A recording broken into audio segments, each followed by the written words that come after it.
ಕೇವಲ 5 ನಿಮಿಷಗಳಲ್ಲಿ ಮಾಡಿಕೊಳ್ಳುವಂತಹ 2 ಸಖತ್ ಟೇಸ್ಟಿಯಾಗಿರುವಂತಹ ಸ್ನ್ಯಾಕ್ ರೆಸಿಪಿನ ನಾನಿವತ್ತು ನಿಮ್ಮೊಂದಿಗೆ ಶೇರ್ ಮಾಡ್ಕೋತಾ ಇದ್ದೀನಿ. ಈ ವಿಡಿಯೋ ಇಷ್ಟ ಆದರೆ ಲೈಕ್ ಮಾಡಿ, ಹಾಗೆ ಇನ್ನಷ್ಟು ರೆಸಿಪಿಗಳಿಗಾಗಿ ನಮ್ಮ ಚಾನಲ್ಗೆ ಸಬ್ಸ್ಕ್ರೈಬ್ ಮಾಡಿ.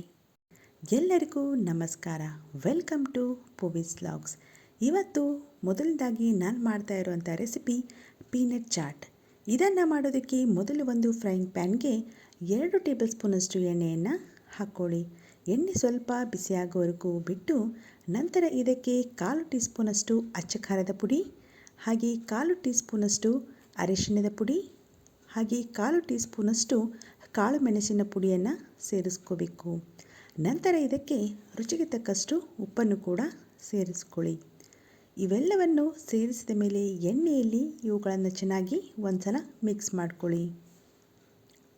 ನಿಮಗೆ ಖಾರ ಸ್ವಲ್ಪ ಜಾಸ್ತಿನೇ ಬೇಕು ಅಂತ ಅನಿಸಿದರೆ ಅರ್ಧ ಟೀ ಸ್ಪೂನಷ್ಟು ಅಚ್ಚ ಖಾರದ ಪುಡಿಯನ್ನು ಕೂಡ ಸೇರಿಸ್ಕೋಬೋದು. ಈ ರೀತಿಯಾಗಿ ಎಣ್ಣೆಯಲ್ಲಿ ಎಲ್ಲವನ್ನು ಚೆನ್ನಾಗಿ ಮಿಕ್ಸ್ ಮಾಡಿದ ಮೇಲೆ ಇದಕ್ಕೆ 1 ಕಪ್ನಷ್ಟು ಕಡಲೆ ಬೀಜವನ್ನು ಹಾಕ್ಕೋಬೇಕು. ನಂತರ ಇದನ್ನು 2 ರಿಂದ 3 ನಿಮಿಷಗಳವರೆಗೆ ಚೆನ್ನಾಗಿ ಎಣ್ಣೆಯಲ್ಲಿ ಫ್ರೈ ಮಾಡಿ. ಎಲ್ಲಿವರೆಗೂ ಅಂದರೆ ಕಡಲೆ ಬೀಜ ಎಲ್ಲವೂ ಕ್ರಿಸ್ಪಿ ಆಗಬೇಕು, ಅಲ್ಲಿವರೆಗೂ ಇವುಗಳನ್ನು ಸಣ್ಣ ಉರಿಯಲ್ಲಿ ನಿಧಾನವಾಗಿ ಈ ರೀತಿಯಾಗಿ ಫ್ರೈ ಮಾಡ್ತಾ ಹೋಗಬೇಕಾಗುತ್ತೆ. ಹಾಗೆ ಈ ಕಡಲೆ ಬೀಜ ಮಾತ್ರ ಅಲ್ಲದೆ ನಿಮಗೆ ಪನ್ನೀರ್ ಇಷ್ಟ ಆದರೆ ಕಡಲೆ ಬೀಜವನ್ನು ಈ ರೀತಿಯಾಗಿ ಫ್ರೈ ಮಾಡ್ಕೊಂಡ್ಮೇಲೆ ನೀವು ಇದೇ ಫ್ರೈಯಿಂಗ್ ಪ್ಯಾನ್ಗೆ ಪನ್ನೀರನ್ನು ಕೂಡ ಸೇರಿಸ್ಕೊಂಡು ಫ್ರೈ ಮಾಡ್ಕೋಬಹುದು. ನಂತರ ಇದಕ್ಕೆ ಕೊನೆಯಲ್ಲಿ ಸ್ವಲ್ಪ ಕರಿಬೇವಿನ ಎಲೆಯನ್ನು ಸೇರಿಸ್ಕೊಂಡು ಅದನ್ನು ಕೂಡ 1 ನಿಮಿಷಗಳವರೆಗೆ ಅವು ಕೂಡ ಕ್ರಿಸ್ಪಿ ಆಗುವವರೆಗೂ ಈ ರೀತಿಯಾಗಿ ಎಣ್ಣೆಯಲ್ಲಿ ಫ್ರೈ ಮಾಡ್ಕೊಳ್ಳಿ. ಎಲ್ಲವನ್ನು ಚೆನ್ನಾಗಿ ಫ್ರೈ ಮಾಡ್ಕೊಂಡ್ಮೇಲೆ ಕೊನೆಯಲ್ಲಿ ಈ ರೀತಿಯಾಗಿ ಮಾಡೋದ್ರಿಂದ ಮಸಾಲೆಯು ಎಲ್ಲ ಕಡಲೆ ಬೀಜಕ್ಕೂ ಚೆನ್ನಾಗಿ ಹೊಂದಿಕೊಳ್ಳುತ್ತೆ. ನಂತರ ಇದನ್ನು ಸ್ವಲ್ಪ ತಣ್ಣಗಾಗೋದಕ್ಕೆ ಬಿಡಬೇಕು. ನಂತರ ಒಂದು ಬೌಲ್ಗೆ ನಾವು ಈ ಮೊದಲೇ ಫ್ರೈ ಮಾಡಿ ಇಟ್ಟಂತಹ ಕಡಲೆ ಬೀಜವನ್ನು ಸೇರಿಸ್ಕೊಳ್ಳಿ. ನಂತರ ಇದಕ್ಕೆ ಅರ್ಧ ಈರುಳ್ಳಿಯನ್ನು ಈ ರೀತಿಯಾಗಿ ಚಿಕ್ಕದಾಗಿ ಕತ್ತರಿಸಿ ಸೇರಿಸ್ಕೊಳ್ಳಿ. ನಂತರ ಇದಕ್ಕೆ ಅರ್ಧ ಟೊಮೆಟೊ ಹಾಗೆ ಒಂದು ಸ್ವಲ್ಪ ಕೊತ್ತಂಬರಿ ಸೊಪ್ಪನ್ನು ಕೂಡ ಈ ರೀತಿಯಾಗಿ ಕಟ್ ಮಾಡಿ ಸೇರಿಸ್ಕೋಬೇಕಾಗತ್ತೆ. ನಂತರ ಇದಕ್ಕೆ 1 ಟೇಬಲ್ ಸ್ಪೂನಷ್ಟು ನಿಂಬೆ ರಸವನ್ನು ಸೇರಿಸ್ಕೊಂಡು ಇದಕ್ಕೆ 1/4 ಟೀ ಸ್ಪೂನಷ್ಟು ಚಾಟ್ ಮಸಾಲವನ್ನು ಕೂಡ ಸೇರಿಸ್ಕೊಂಡು ಈ ರೀತಿಯಾಗಿ ಚೆನ್ನಾಗಿ ಮಿಕ್ಸ್ ಮಾಡ್ಕೊಳ್ಳಿ. ನೀವಿದಕ್ಕೆ ಬೇಕಾದರೆ ಸಣ್ಣದಾಗಿ ಹೆಚ್ಚಿರುವಂತಹ ಸೌತೆಕಾಯಿಯನ್ನು ಸೇರಿಸ್ಕೋಬಹುದು, ಹಾಗೆ ಕಾರ್ನನ್ನು ಕೂಡ ಸೇರಿಸ್ಕೋಬಹುದು. ಈ ರೀತಿಯಾಗಿ ಚೆನ್ನಾಗಿ ಕಲಿಸಿದ ಮೇಲೆ ಟೇಸ್ಟಿಯಾಗಿರುವಂತಹ ಪೀನಟ್ ಚಾಟ್ ರೆಡಿ ಆಗುತ್ತೆ. ಸಾಯಂಕಾಲದ ಸ್ನ್ಯಾಕ್ಸ್ಗೆ ಇದೊಂದು ಹೆಲ್ದಿ ಆಪ್ಷನ್ ಅಂತಲೇ ಹೇಳ್ಬೋದು. ಇವಾಗ ಮಸಾಲೆ ಬ್ರೆಡ್ಡನ್ನು ಹೇಗೆ ಮಾಡೋದು ಅಂತ ನೋಡೋಣ. ಮೊದಲು ಒಂದು ಫ್ರೈಯಿಂಗ್ ಪ್ಯಾನ್ಗೆ ಈ ರೀತಿಯಾಗಿ ಸ್ಕ್ವೇರ್ ಆಕಾರದಲ್ಲಿ ಬ್ರೆಡ್ಡನ್ನು ಕತ್ತರಿಸಿ ಸೇರಿಸ್ಕೋಬೇಕಾಗುತ್ತೆ. ನೀವು ಇವುಗಳನ್ನು ಹಾಗೆ ಡ್ರೈ ರೋಸ್ಟ್ ಮಾಡ್ಕೋಬೋದು, ಅಥವಾ ಸ್ವಲ್ಪ ತುಪ್ಪ ಅಥವಾ ಸ್ವಲ್ಪ ಬೆಣ್ಣೆಯನ್ನು ಕೂಡ ಸೇರಿಸ್ಕೊಂಡು ಫ್ರೈ ಮಾಡ್ಕೋಬಹುದು. ಎರಡೂ ಕೂಡ ತುಂಬಾ ರುಚಿಯಾಗಿರುತ್ತೆ. ಸಣ್ಣ ಉರಿಯಲ್ಲಿ ಇವುಗಳ ಬಣ್ಣ ಸ್ವಲ್ಪ ಬದಲಾಗೋವರೆಗೂ ಮಾತ್ರ ಇವುಗಳನ್ನು ಫ್ರೈ ಮಾಡಿಕೊಂಡ್ರೆ ಸಾಕಾಗುತ್ತೆ. ನೀವಿಲ್ಲಿ ನೋಡ್ತಾ ಇರ್ಬೋದು, ಈ ರೀತಿಯಾಗಿ ಫ್ರೈ ಮಾಡಿಕೊಂಡ್ರೆ ಸಾಕು. ಇವು ಈಗ ಸ್ವಲ್ಪ ತಣ್ಣಗಾಗೋದಕ್ಕೆ ಬಿಡಿ.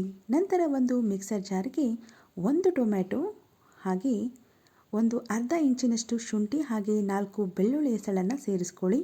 ನಂತರ ಇದಕ್ಕೆ ಅರ್ಧ ಟೀ ಸ್ಪೂನಷ್ಟು ಧನಿಯಾ ಪುಡಿಯನ್ನು ಸೇರಿಸ್ಕೊಂಡು 1 ಟೀ ಸ್ಪೂನಷ್ಟು ಅಚ್ಚ ಖಾರದ ಪುಡಿಯನ್ನು ಸೇರಿಸ್ಕೊಂಡು 1 ಟೇಬಲ್ ಸ್ಪೂನಷ್ಟು ಮೊಸರನ್ನು ಸೇರಿಸ್ಕೊಂಡು ಇವೆಲ್ಲವನ್ನು ನುಣ್ಣಗೆ ರುಬ್ಕೋಬೇಕಾಗುತ್ತೆ. ಇದಕ್ಕೆ ನೀರನ್ನು ಸೇರಿಸ್ಕೊಳ್ಳದೆ ಹಾಗೆ ನುಣ್ಣಗೆ ರುಬ್ಕೊಳ್ಳಿ. ಇವಾಗ ರುಬ್ಬಿದಂತಹ ಮಸಾಲೆ ರೆಡಿಯಾಗಿದೆ. ನಂತರ ಒಂದು ಫ್ರೈಯಿಂಗ್ ಪ್ಯಾನ್ಗೆ 2 ಟೇಬಲ್ ಸ್ಪೂನಷ್ಟು ಎಣ್ಣೆಯನ್ನು ಹಾಕಿ ಎಣ್ಣೆ ಬಿಸಿಯಾದ ಮೇಲೆ 1 ಈರುಳ್ಳಿಯನ್ನು ಈ ರೀತಿಯಾಗಿ ಚಿಕ್ಕದಾಗಿ ಕತ್ತರಿಸಿ ಸೇರಿಸ್ಕೊಂಡು ನಂತರ ಇದಕ್ಕೆ 2 ಹಸಿರು ಮೆಣಸಿನಕಾಯಿಯನ್ನು ಚಿಕ್ಕದಾಗಿ ಕತ್ತರಿಸಿ ಸೇರಿಸ್ಕೊಂಡು ಇವೆರಡು ಗೋಲ್ಡನ್ ಬ್ರೌನ್ ಕಲರ್ ಬರೋವರೆಗೂ ಸಣ್ಣ ಉರಿಯಲ್ಲಿ ಇವುಗಳನ್ನು ಚೆನ್ನಾಗಿ ಎಣ್ಣೆಯಲ್ಲಿ ಫ್ರೈ ಮಾಡ್ಕೋಬೇಕಾಗತ್ತೆ. ನಂತರ ಇದಕ್ಕೆ 1/4 ಟೀ ಸ್ಪೂನಷ್ಟು ಅರಿಶಿಣವನ್ನು ಸೇರಿಸಿ ಚೆನ್ನಾಗಿ ಇನ್ನೊಂದು ಸಲ ಮಿಕ್ಸ್ ಮಾಡಿ. ನಂತರ ಇದಕ್ಕೆ ನಾವು ಈ ಮೊದಲೇ ರುಬ್ಬಿ ಇಟ್ಟಂತಹ ಮಸಾಲೆಯನ್ನು ಕೂಡ ಸೇರಿಸ್ಕೋಬೇಕು. ಈ ಮಸಾಲೆಯನ್ನು ಸೇರಿಸಿದ ಮೇಲೆ ಇದರ ಹಸಿ ವಾಸನೆ ಹೋಗುವವರೆಗೂ 1 ರಿಂದ 2 ನಿಮಿಷ ಇದನ್ನು ಚೆನ್ನಾಗಿ ಈ ರೀತಿಯಾಗಿ ಕೈಯಾಡಿಸ್ಕೋಬೇಕಾಗತ್ತೆ. ಇದರ ಹದ ಸ್ವಲ್ಪ ಗಟ್ಟಿಯಾದ ಮೇಲೆ ಇದಕ್ಕೆ ಸ್ವಲ್ಪ ನೀರನ್ನು ಕೂಡ ಸೇರಿಸ್ಕೊಂಡು ಇನ್ನೊಂದು ಸಲ ಚೆನ್ನಾಗಿ ಕೈಯಾಡಿಸ್ಕೊಳ್ಳಿ. ನಂತರ ಇದಕ್ಕೆ ಕೊನೆಯಲ್ಲಿ 1/4 ಟೀ ಸ್ಪೂನಷ್ಟು ಗರಂ ಮಸಾಲವನ್ನು ಕೂಡ ಸೇರಿಸ್ಕೋಬೇಕು.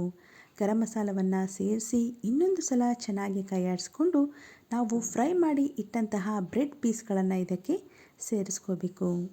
ನಂತರ ಇದಕ್ಕೆ ಕೊನೆಯಲ್ಲಿ ಸ್ವಲ್ಪ ಕೊತ್ತಂಬರಿ ಸೊಪ್ಪನ್ನು ಸೇರಿಸ್ಕೊಂಡು ನಂತರ ರುಚಿಗೆ ತಕ್ಕಷ್ಟು ಉಪ್ಪನ್ನು ಕೂಡ ಸೇರಿಸ್ಕೊಂಡು ಎಲ್ಲವೂ ಚೆನ್ನಾಗಿ ಹೊಂದಿಕೊಳ್ಳುವವರೆಗೂ ಇವುಗಳನ್ನು ಮಿಕ್ಸ್ ಮಾಡಬೇಕು.